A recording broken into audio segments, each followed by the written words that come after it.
Okay, I don't know if this is your clothes dryer, but if it's your clothes dryer, it's dirty, and it doesn't have a draft hood and a back draft flap. And if I find yours or another one, I'll call that to your attention. There's the satellite dishes on the roof again. We're at the garage. Okay, that right there, that's your rain sensor. Metal overhead door. Electric power is below grade. This meter is pulling away from the structure. Pulling away right there. It should have been sealed on its top and sides. Again, it's below grade. I'm not sure where the actual grounding is. Coming in here, we're coming in the gate. We're going around the home counterclockwise. So if this is the house faces southeast, this is west. This is the west side of the house. I got turned around a little bit. Okay, this is the west side of the garage. We're coming down here. You see this siding? This is vinyl siding. And the whole community is vinyl siding. So I don't know if that was from day one or later. But so this is the way I'm pushing up on this. Okay, siding is supposed to be hung. It's supposed to slide. When it slides, then it gives it room for it to expand so that it doesn't buckle. And then of course this siding doesn't match, so apparently we've had some repairs. So, you know, if it's performing and it's not buckling, then that's fine, but it wasn't hung properly. It was not hung properly. Coming along here, we got a little bit of this faucet works. It got wet. Okay, we got cracking and peeling paint on this door. This door has been decommissioned and observations are limited. We got a little bit of wood rot right in here in the door casement in these bottom corners. And seeing this, oh, there was a storm door installed here at one time. Okay, I'm gonna drop you for a minute. That sound, I didn't let you hit the ground. That sounds the air conditioning unit. So we're still going along the west side of the house. They put some kind of a rail up underneath here, probably to keep the gravel from coming in. We got level grading and drainage all back here. That's all level. So we got a rail right in here. This is the breakfast area, and we got high soil. High soil, trees too close. Coming along. Storm doors are beyond the scope of this inspection, but so far the storm doors look like they're okay. We're going to look at it here. That rain gutter, they could have brought it farther out, and should have brought it farther out. That's too close to the house. And then anytime you have light fixtures like this right here, and light fixtures like this, on siding, it should be built out. You should have a mounting block, is what they're called. And there should be a mounting block behind that so that water doesn't get into your roof structure. The way the roof is coming down here on these two corners, you should have kick-out flashing. Kick-out flashing should be there. There's a rain gutter there, I get that. The kick-out flashing should have been installed. Windows, closer than 24 inches to the doors. These should have been tempered safety glass. I haven't really looked at those yet. Right here, there's more. That's a drill hole. Okay? The only reason you put these holes in here is because somebody applied product. That's the word for poison. The only poison you administer that way, the only product you administer that way is for subterranean termites. So what we know here is that this house has been treated at least once for subterranean termites. We don't know who treated it. We don't know when it was treated. We do not know what they treated it with. But people don't usually just come in and wake up one morning and say, hey, let's get a subterranean termite. It's usually a reactionary measure. Something called them into motion to have these holes, to have this product, to have this poison. Termites most likely have infested this structure at some time. Coming along, this is the air conditioning unit. It's not exactly level. It's not exactly level. And it's a little close to the house, and the coils are a little dirty. I get that. This is the disconnect. And the original disconnect, this is a newer disconnect. And we got an open knockout here. See that? Okay, that should be closed so that rainwater doesn't come in here. And I took the cover off. I'll put it back. So anyway, this is a mounting block for the original disconnect. The new one doesn't fit right. This mounting block isn't doing its job. This should have been sealed better. This foam, when this air conditioner was installed, was probably acceptable. Alright, see how it's soft like that? The sun's UV rays, they can tear that up. The new insulation for the low pressure refrigerant lines is now, it's a hard plastic. It's not soft like this. Your dog can chew it, birds, rats can chew it, the sun can get to it. This hole in the siding, that should have been sealed to help prevent moisture infiltration getting into the structure. This is your electric service receptacle. It's GFCI protected. We got a 13 SEER unit. It uses R410A, the new refrigerant. This is a 4-ton unit. It's a 4-ton unit, and it's properly fused in the breaker box. If I'm, what I read is reliable. And it's 9 years old. These systems last about 14. They're engineered on paper to last 20. You might get more than that. But Las Vegas is going to give you 14 years on this unit, so it's 9, so, this, in about 5-6 years, you're probably looking at some sort of a replacement. Maybe sooner, hopefully later. Still, it was not hung.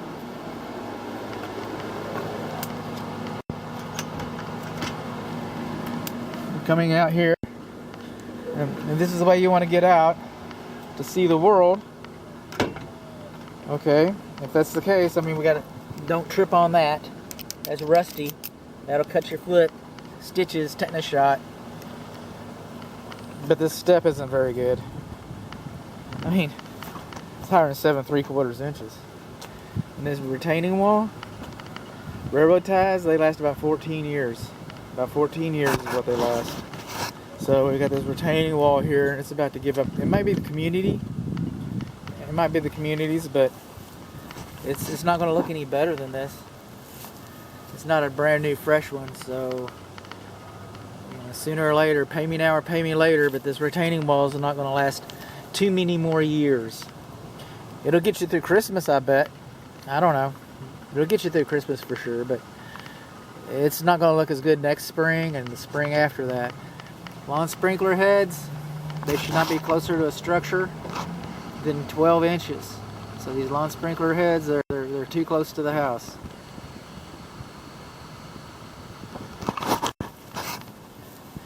Coming along here, all these trees should be cut back. They're up on the roof even. Up on the roof. All this debris should be cleaned out. All of it should be cleaned out.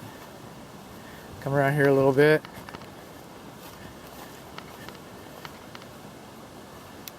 Coming up to the east side of the house. Yeah, the sprinkler head's too close. There's your number. Your holly bushes. There's going to be a booger bear to get in there. We're going to take another look. These columns are metal, so it's okay that they're in direct contact with the ground like that.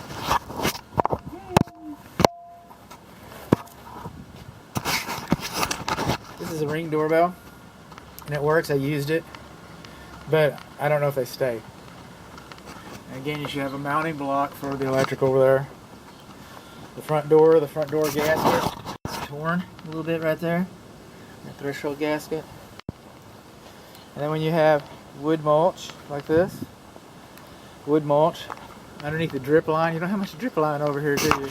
It's in direct contact with the house, closer to the house than the drip line. Then that's considered a conducive condition. I'm going to do some soul searching for that. I'm going to call it conducive anyway. It's the rain gutters right there, but anyway, threw me a curve.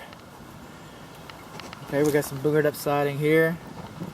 And then it looks like the lawn people, looks like their weed whackers got in there. So all this siding around the bay window, that's in pretty bad shape. Right down along there. I'll see if I can get some still images of that. Okay, so we're on the east side. I'm not supposed to say okay all the time. My wife says that it's demeaning, insulting. These bushes should be cut back away from the structure there. These are your main cleanouts, main sewer cleanouts right here.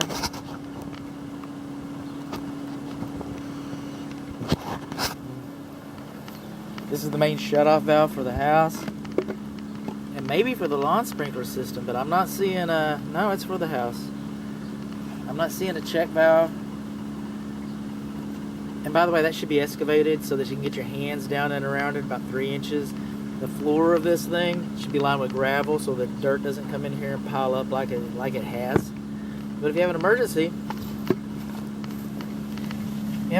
this is the main shutoff valve to the house. This is to the exterior. Okay, parallel with the pipe, that's on. Perpendicular with the pipe, that's off. So if you have an emergency, come out here and crank this handle down so it's perpendicular with the pipe, and that'll turn off the water for you until you can get some help. Okay, this is the main valve. 2 things. One, it should have a better support than this. It shouldn't just be floating like a flagpole. And you should have an anti-vacuum breaker on here so that if you have the garden hose hooked up, the potable water doesn't back up into your drinking water. Coming over here, we got a little over 60 psi. So you can see that, a little over 60 psi. You're supposed to have between 40 and 80. Between 40 and 80, so 60 is perfectly good. That's a good thing. Here, I don't know if you can see this, that rain gutter is not disconnected to that transition boot where it discharges beneath the ground. Okay? No, not okay, don't say that all the time. I promised Don I wouldn't say it. I don't mean anything by it, I promise. This is the meter to your house. Meter to your home, meter to your life. This is a water meter. There's no gas service to this house. It's electric and water. And when you see this dial like this, I don't know if this is picking it up, but inside this dial, we have a little, that's called a flow indicator. Most people call them cheater wheels or cheater paddles, but if this is moving, water's moving into the house. So if this is moving, you either have something on or you got a leak. And if that's moving and you can't find the leak, you got a leak someplace that you can't see. If you got a high water bill, come out and check that little cheater wheel flow indicator. These paving stones laid out like this, they're fine, but they're not dimensionally uniform. And they might be a trip hazard, so you know, when you're playing croquet out here with Granny, maybe you don't want to do that. Maybe Granny doesn't need to be hiking around here. Okay, this is the patio. We got burglar bars. That's fine. That wood pile shouldn't be next to the house like it is. You should have a mounting block underneath the light fixture up there. Yeah, light fixture up there. Then this awning cover has seen better days. I got a still image of it. I didn't do video. Maybe I got to do video here. You see how it's torn all along this edge? And you can see signs of dry rot. It's time to budget for removal or replacement is necessary. This isn't your yard. This isn't your yard, so we can't get back here. We can sneak a peek. That's your wall. That's your wall right there. That's going to limit the termite inspection. I'm not going to be able to see underneath the siding around there. But it is what it is. This right here, that's a termite bait system.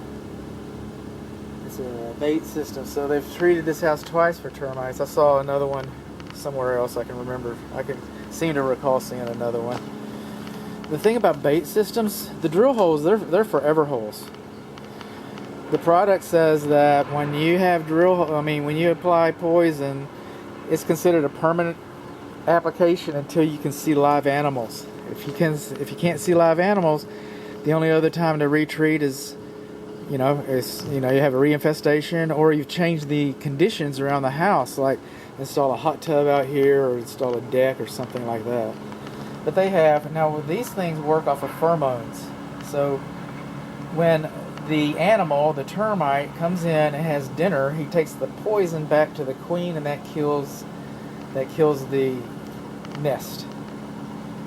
But what happens is they leave pheromones because that's a dinner spot, and the other blind termites, subterranean termites are blind, and the other blind termites come back and they find some more food, and they take it back to the nest to kill the queen twice or 3 times. But what happens is, if these aren't serviced, the pheromones stay in the ground. So a termite will show up looking for dinner that hasn't been serviced. There's no dinner in there. Well, he knows dinner's around here somewhere. I wonder where he's going to go. Huh. Okay, so just kind of heads up on that. I'm not saying not to use these systems. I use them at my house. I'm just telling you how they work.